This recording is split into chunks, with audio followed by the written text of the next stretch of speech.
Bon, parti. Quel enseignant, dans cette salle, n'a jamais eu dans sa classe 7 élèves?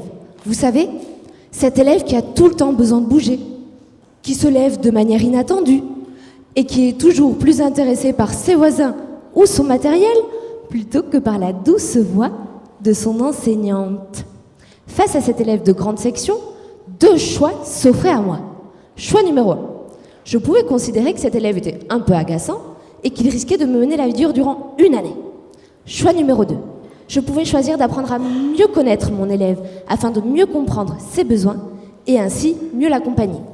Alors, j'espère que vous en doutez, j'ai bien sûr choisi cette deuxième option. J'ai donc pris le temps d'observer finement mon élève, son comportement, ses difficultés, mais aussi ses réussites.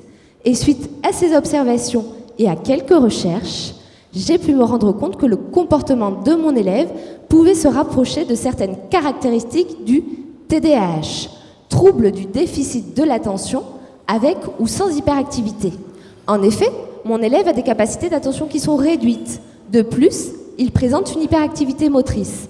Alors certes, aucun diagnostic n'a été posé, et je ne suis pas médecin, mais j'ai considéré qu'apprendre à mieux connaître ce trouble pourrait peut-être m'aider à mieux accompagner mon élève.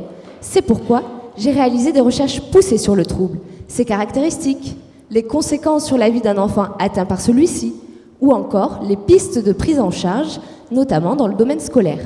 Et donc, suite aux recherches sur ce trouble et aux observations de mon élève, j'ai pu m'attaquer à une de ces difficultés, la décomposition des nombres. En effet, mon élève semblait avoir du mal à appréhender les nombres supérieurs à 5 et à parler de ces derniers à l'aide de leur décomposition. C'est pourquoi j'ai proposé un dispositif simple mais adapté afin de permettre à mon élève de connaître toutes les décompositions du nombre 6 et également de mieux appréhender ce nombre.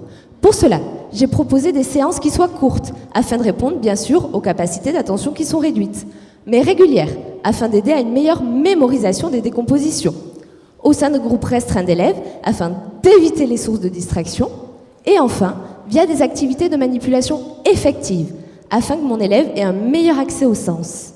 Et suite à quelques semaines, j'ai pu constater que mon élève connaissait toutes les décompositions du nombre 6.